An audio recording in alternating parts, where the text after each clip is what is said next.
Welcome, IU fans, to the Central Indiana Sports Report for our reaction to the Hoosiers' 27 to 14 win over Old Dominion. I am joined by our IU guy Grant Shouse and our IU guy number 2 Mike Hutsell to talk about the win and the final score. If that's all anybody gets, it'll look like it wasn't very impressive. But Grant, that was complete domination. Um, it was at times, but then there were times that there was poor execution in certain places. Twice. I got a lot to say here, and it's going to be like this a lot. But just it was a frustrating start. It's your show. And I think everybody in the stadium could agree. It was really frustrating. And for me, through my eyes, this is how I saw it. Indiana kicks the thing off. It's like, all right, here we go. First play. You think they hand it to the running back. Next thing you know, quarterback's all by himself down the field. No one's near him. He scores a touchdown. Clearly, Grant, an Old Dominion coach, saw something in IU last year and said, "Hey, let's do this," and it might just pop big, and it did. It's not the end of the world. Well, and that's the thing my dad said is that Old Dominion was waiting on that the entire summer to do that. Exactly. The entire summer. Exactly. And it was a minor setback. At the time, you're thinking, okay, minor setback. The offense is still going to be good. Let's go out here and see what the offense can do. They get stopped on fourth and goal at the 1 yard line and a turnover on downs. At this point, I am getting up from my seat and having to go on the concourse and pace because I was really mad. I had to walk away from it. They get a stop. They get the ball in their next drive. They march it down. They march it down the field again. And then Lee Beebe Jr., the UAB transfer, fumbles the ball and turns it over. Now I'm pissed. And let's go back to the first play there. Here's what I'm thinking, and maybe Mike will know what I'm talking about. Maybe Greg will remember this too. In 2020, Indiana had the great season, the 6-2 year. I'm using this as an example. In 2020, Indiana had what was a great season by their standard and had a huge expectation going into 2021. They opened the season in 2021 on the road at Iowa, where they gave up the opening kickoff for a touchdown. So when the Old Dominion guy ran that thing back, they went up 7-0 10 seconds into the game.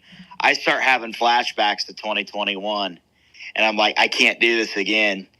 The Tom Allen trauma was on display today in Memorial Stadium, at least for me personally.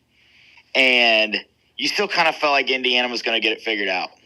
Here's the one thing that was really interesting to me that I guess I didn't realize until the game was over, and I sent it to both of you in our little group.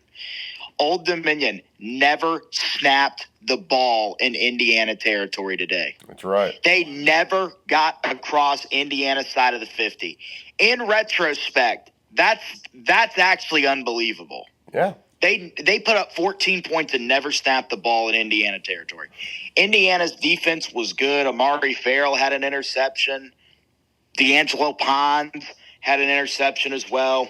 The key play, the play of the game, was at the end of the first quarter, Mike, when Jonathan Brady, the transfer from Cal, ran back a 91 punt return for a touchdown. 91-yard punt return for a touchdown. Man. What a block by Connor on that play. Just getting in the way of two guys, and that was all he needed.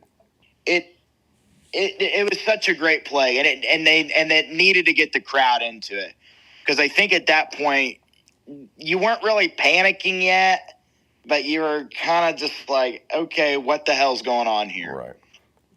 The frustrating part to me was twice in the first half when Indiana got stopped on the goal line. Mm-hmm. And the red zone area, especially inside the 10, was just piss poor today.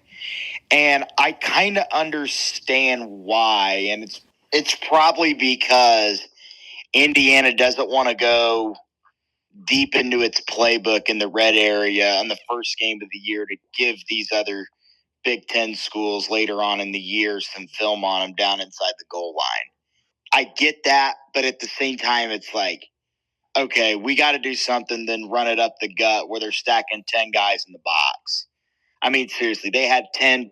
Old Dominion had 10 dudes in the box. and you really expected to run it up the middle. I mean that was a Walt Bell-esque thought process at the 1 yard line, and it happened twice.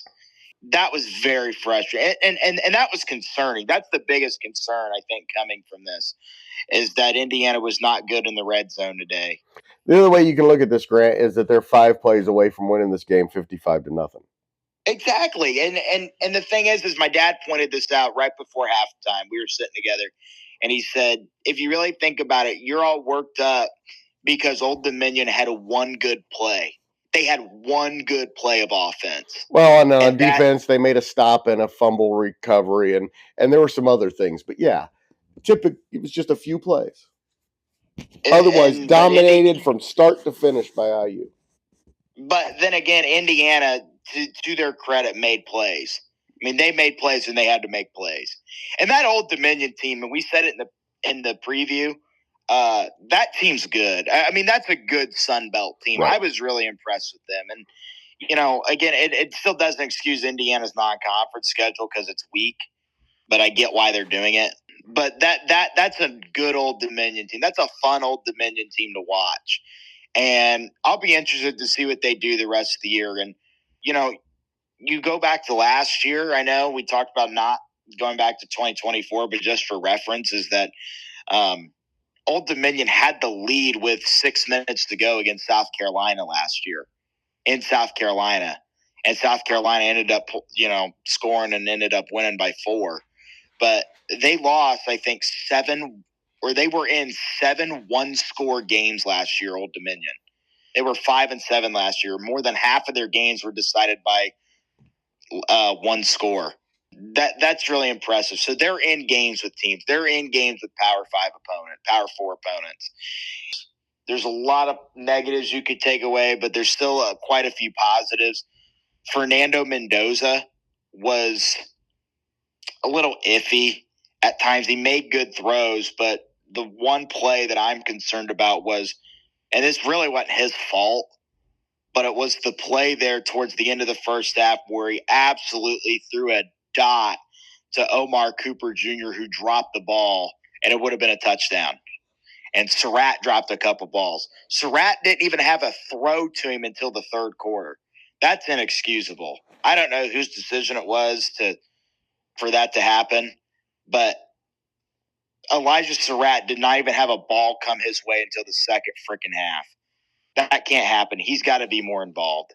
So there's a lot more things we could talk about, and I'm sure we will. But that's my opening statement to this post-game not press conference, but you know what I mean, post-game podcast. Mike, your thoughts about that? You know, 3 things. It was definitely a win.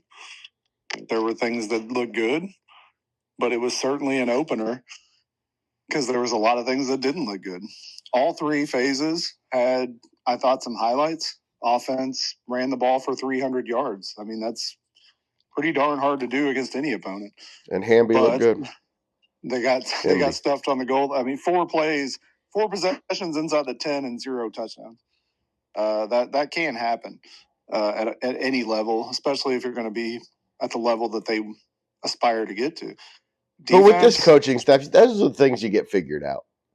I mean, pass defense, I thought was great. 3 interceptions. The pass rush was a little not there, but I think that had more to do with the way Old Dominion had spread things out with 4 receivers at all times, kind of in an I formation almost on the outside. So they had a lot of 3-down sets on the defensive line.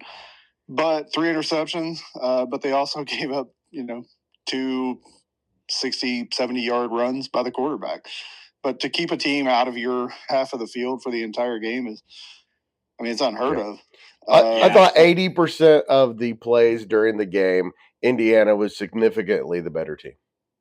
Yeah, I mean, and you're right. And I mean, even special teams, they hit the 90. How many yards it was? But Brady, the Cal transfer, runs it back. Love seeing a kickoff guy in Bloomington who just booms it out of the end zone. If I don't ever see the other team return a kick all year, that's a great thing in my opinion because Indiana has traditionally sucked at special teams. But they also missed a field goal right before the half that, not to brag or anything, did cover the first half spread. It did, as you said. Kept it from being a push. Hey, Mike, let me brag for a second. I said Purdue was going to win by 30 points, and they won by 31. And I also said IU was going to win by 13. I'm just saying. Well, I mean, go to your Barry Odom podcast if you want to talk about that. I mean, I just said IU was going to win by 13. They won by 13. Everybody's had a drunk aunt whose third husband's name was Barry Odom. So congratulations, Purdue. Big win, man. Big in-state win. Hey, also, I want to say this, and I put out a tweet about this. I'm mad about the game in a way. Like, it wasn't pretty, but it was a win. Like, I waited all year for this? Yeah, yeah, but what I'm more pissed off about is the turnout in the second freaking half. Oh, it was crowd. That was disgusting. Bullshit. That was excuse my language, but that was crap. That really angered me. It's like, because the stadium wasn't full. It wasn't a sellout, but the crowd was really good to start the game. The atmosphere was really good to start the game. But then in the second half, when Indiana was up 17-7, I think students were like, all right, it's a little warm.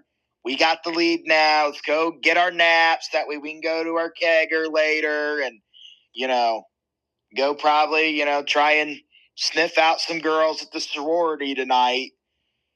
That really pissed me off when, the students left at half. And that's the same crap that happened last year, is that in the first game of the year, everybody left at halftime, and Signetti comes out and is like, well, where'd everybody go? You got to keep people in the stands, and they will come the Illinois game, especially if they get this figured out and they look better by then, and I think they will. You got to keep people in the stands for the entire game. Well, we know they'll be 3-0 by then, because Old Hopefully. Dominion is the best of the three teams that they play in the non-conference. And, you got to keep people in the stands. You Although got to keep them Kennesaw played coming pretty back. well the other night. But Wake Forest, Greg. I know, come on. But still, it's a Power 4 conference, and it's 3.5. 3.5 at best. Can I say one thing about why a slow start may have happened? You didn't get to see this because you were watching on TV, Greg, but Grant, you were there. You have to admit, few things are ever going to be more impressive as the debut of Hoosier the Bison by parachute. Unreal. Dropping in from miles above the stadium. That's awesome. I did not expect that. I mean, I would be sluggish if I was there to witness that live. I couldn't go out and play after seeing, a Buffalo. I mean, your knees were still wobbly, right? I mean, it took me a quarter and a half to just to not be thinking about what I saw there. So that could have something to do with why they started the way they did. Man, I'm a big fan of the Buffalo, of the Bison. They nailed the costume. Did they?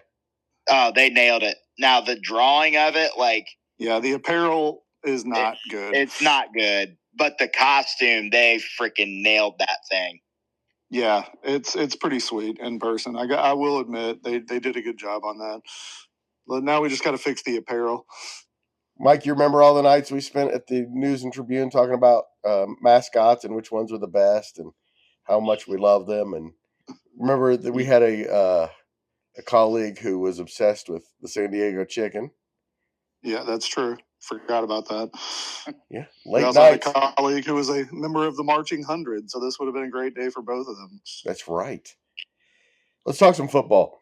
So IU had 500 yards of offense and a 90-something yard punt return. So they scored 27 points, but that's not what the stats say. That's what I take away from the game, is that the score and the way the game unfolded was not an indication of how good Indiana is, because I think they're pretty darn good. Now, that's if Old Dominion's as good as we think they are, and which is a pretty good Sun Belt team.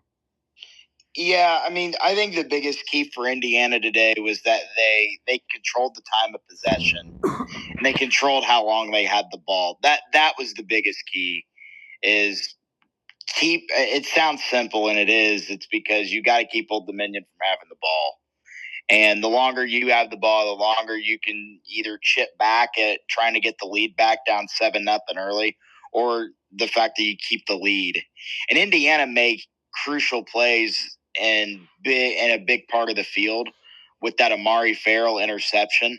And he had just made a tackle on the previous play. And I want to mention this, Greg, and you'll think this is funny. He made a tackle on the previous play right before he had an interception. And my girlfriend turned to me and they said on the PA, Amari Farrell in there on the tackle for Indiana. And my girlfriend turned to me and she goes, it sounds like they're saying Marty Carroll instead of Amari Farrell. And right after that, he had that interception. So every time I think of that play, shout out Coach Marty Carroll. That's what I'll be thinking about there. We love Coach Marty Carroll.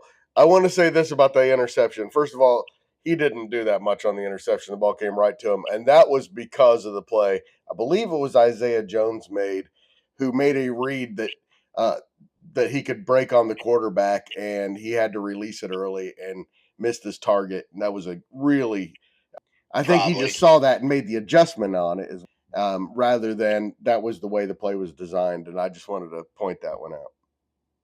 So Kennesaw State on Saturday. It's a noon kickoff, FS1. Both of you are at today's game. Either of you going to be at that one? I will be there. He's a better fan than me. I will not be at next week's game. So next week is about just looking better. I mean, you can't slog through these 3 games. Hopefully you got your opener out of the way. You knocked the rust off a little bit. You're still building some cohesion on both the lines, especially the O-line, which is kind of bringing, new guys in. They look pretty good.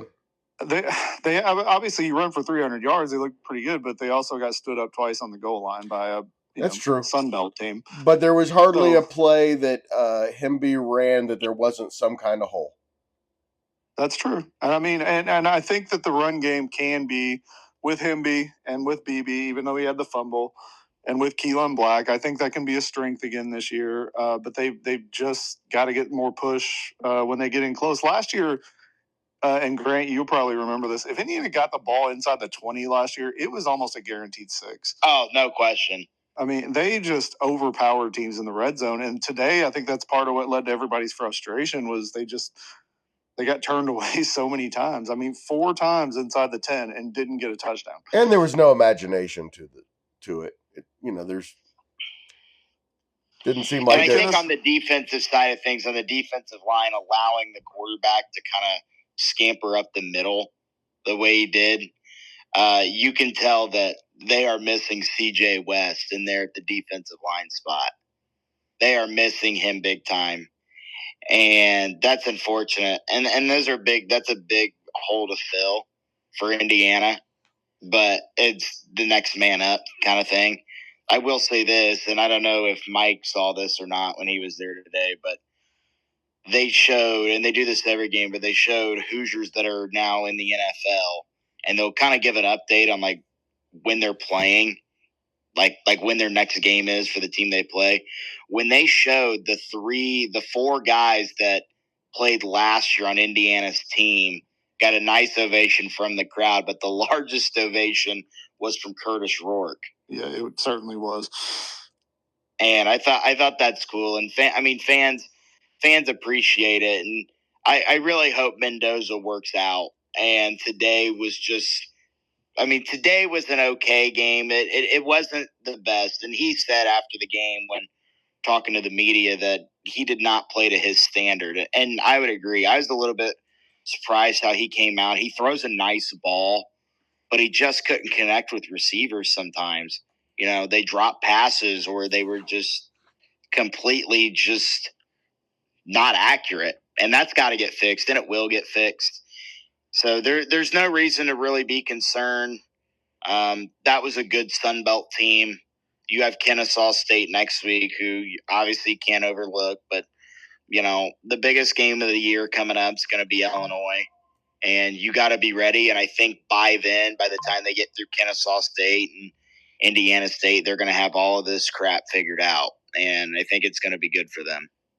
Realistically, Mendoza, I didn't think was bad whatsoever. I mean, his day looks a lot different if he completes a 70-yard touchdown to Omar Cooper. You saw We're definitely flashes talking of it, about him in a different manner, I think. You saw He has a flashes rushing of it. touchdown, a passing touchdown. He didn't turn the ball over. He didn't turn the ball over. He avoided pressure when it was there. I don't know if he got sacked. If he did, it was a minimal sack.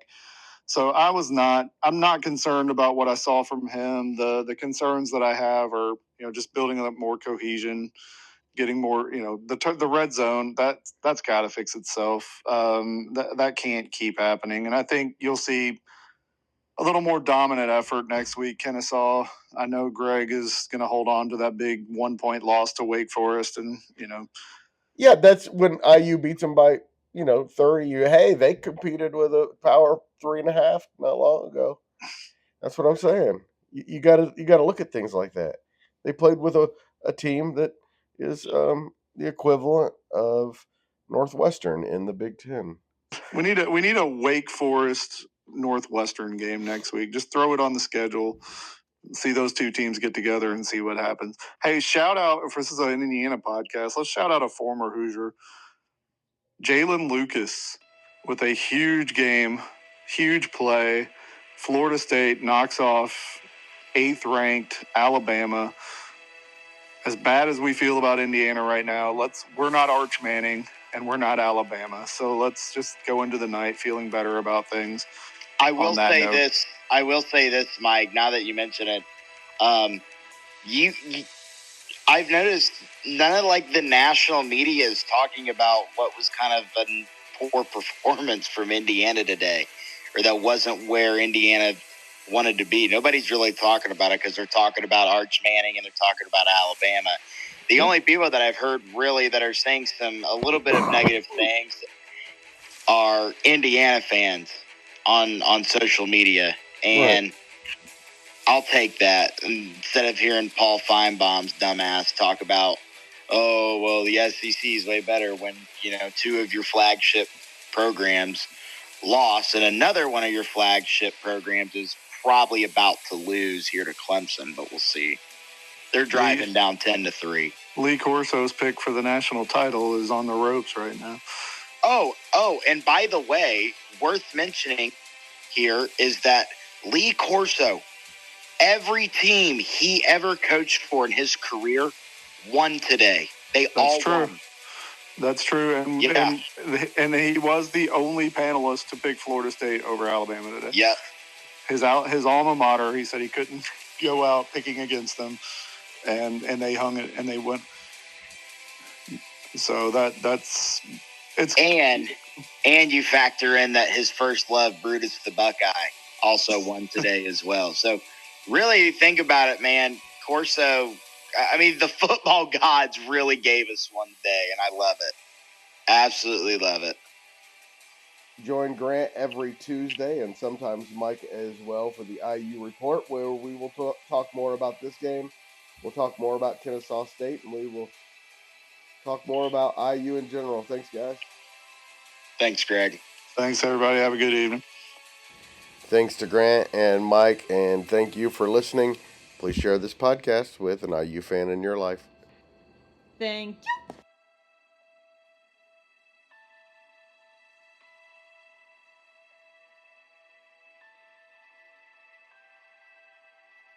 The Central Indiana Sports Report is a product of ITG Media, and I love Susie.